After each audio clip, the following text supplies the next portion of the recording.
In order to be successful with affiliate marketing, we need to specify a topic or a niche we want to work with to have the best results. That is why in this video, we clarify what a niche actually is. Okay, at first, the book definition. A market niche is a market segment that has little to no occupancy, but where demand is so great that profit is disproportionate to effort. Which means that the profit we get from the things we do, from the effort, is extremely high because not a lot of players are in this specific niche, are working with that specific subtopic. So each topic has different niches. The topic would then be the super niche, so the umbrella term, and the others would be sub-niches. I will also give you an example in a second. The smaller the niche, the less competition, of course, you have, which makes sense. If you have the big niche camera, the competition is higher than if you only have one specific camera brand, for example, Canon. But of course, with less competition, you normally also have less demand, because only a few people are interested in Canon cameras, but in the whole topic camera, everybody that likes cameras is interested in. An example here would be that the topic is personality development or personal development. Then we have the niche becoming successful, and a sub-niche would be, for example, morning routine or success at work. Another example here would be this. We have electronics as a topic, so all electronic devices, my computer, cameras, my smartphone, and so on, which is of course extremely big. So if you just would focus on the topic, you would have so much competition, and even competition that is only focused on a specific product, that you won't have any sales. So if you say, I sell all electronic devices, your competition is too high. That is why you take a niche, in this case, for example, all kinds of cameras. So you decide on one specific product category here, and then you can go even deeper and only choose a specific brand, for example.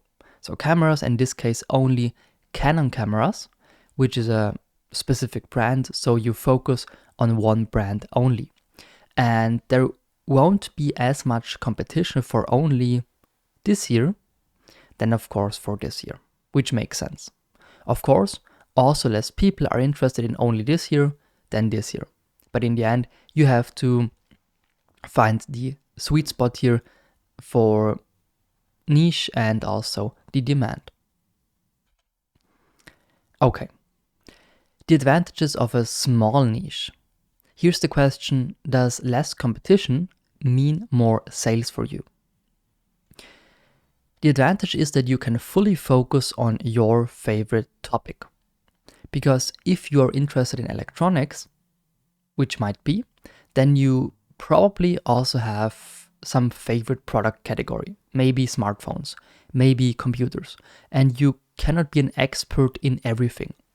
I, for example, like marketing a lot, but I cannot be an expert in all marketing topics, newsletter, copywriting, blah, blah, blah, blah, blah.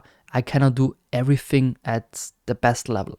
That is why I decided to only pick out a few different topics and try to be as good as possible in these specific topics, rather than being okayish on all the other topics. And the smaller and more specific a niche is, the less competition there is, of course. But on the other hand, this means that also less demand will be here. So you always have to check if the competition is maybe too high for the demand, because if you have, let's say, only one competitor, but only 10 customers, that is still not good. If you have, on the other hand, 10 competitors, but 10,000 potential customers, then of course all of your competitors and you yourself, of course, can have more customers than if you only have one competitor with only 10 customers. Okay? And the, at least for me, biggest advantage is that a small niche will get you to the top of the Google SERPs, so search engine results, faster for certain keywords. If you want to rank with maybe a blog article for smartphone 2023 or something, that is a big keyword, you won't rank anyway. But if you have, this is the Canon comparison for Austria in 2023, then this is way less competitive, okay? And that is what we want. Here we have now the advantages of a large niche. Here's the question: more customers are more sales. And the thing is that you don't need to limit your topic extremely. So if you don't have an expertise in one specific subtopic, you should go with a larger niche. So for example, if you're not an expert with Canon cameras, you maybe should consider going with all cameras combined.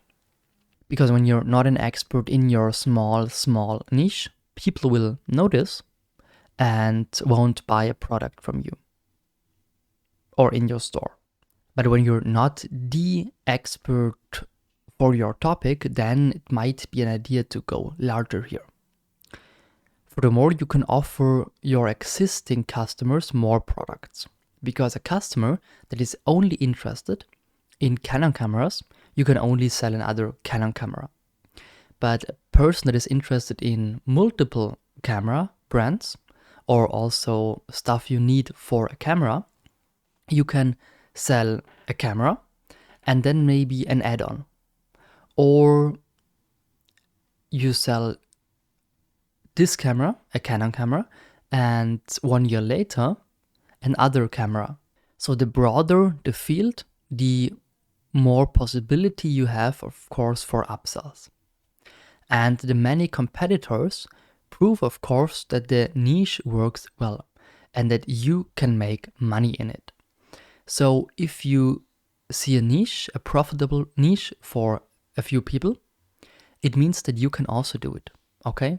Even if you have a lot of competition, it doesn't mean that you don't sell anything. But of course, it's a bit harder. I have a few marketing methods for you, just to also give you examples how you can now use this niche knowledge. The first one is pain spotting. And here you profit from the anger of customers of existing companies, and you do it better. The aim here is to carry out a detailed error analysis and offer an optimized business model, which means that you want to do something in the business niche, you want to help people maybe to get rid of debt, okay? So you help them with debt.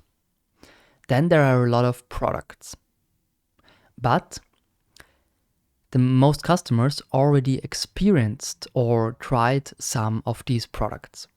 So you can now check what the customers didn't like about the other products and other companies to do it better. So you take an existing niche with a lot of anger from the customer's side, and you try to make the product or the presence, the webshop presence maybe, better. Of course, in doing so, you should have the know-how of the relevant industry and not plunge into unfamiliar territory. Because if you have no idea about the product, you cannot make it better because you don't understand the customers. So in short words, pain spotting means be the best in a bad niche. Next one is copycatting. And here, big disclaimer, doesn't mean stealing. But as the name suggests, this strategy is about copying already existing and successful ideas. The strategy is very controversial, of course, and often discussed because it looks a bit like stealing, but you shouldn't copy one to one. But if you see that, for example, in the finance niche, this and that product works pretty good with this and that shop design, you can try to also create something like that. It doesn't mean you simply copy paste. It means you check out, okay, they always have this and that layout for the shop. They always promote their product this and that way. They always use Instagram. And then you try to collect these things you found out and try to also use it for your product. So try to promote and sell your product by imitating successful businesses. But don't steal from others. That is the disclaimer here, because stealing is illegal and can lead to warnings and fines. And the last method I have for you is blue ocean. This strategy is about opening up untouched niches where there has been little or no competition to date. This does not have to mean to generate a new genre or have a revolutionary idea. It can just mean that you redefine a previous niche. So you create something unknown. A good example always is that you have cat cafes nowadays. So people like to drink cafe, but there are a lot of cafes. So to open a restaurant where you sell coffee might not be the best idea because a lot of competition. But people came up with the idea to have cats in their coffee shop, in the cafe. And by simply having cats here, it's now a new sub-niche. So now people not only come for the coffee, but also to sit around with cats, play with cats, and so on. So by simply adding something to the product, in this case the restaurant, they created a completely unknown sub-niche. And you can do that with all different kind of products, of course. What is a niche? That should be clear now. Let's take a look at the most successful niches, because then you will also get why you maybe shouldn't use trend niches too often.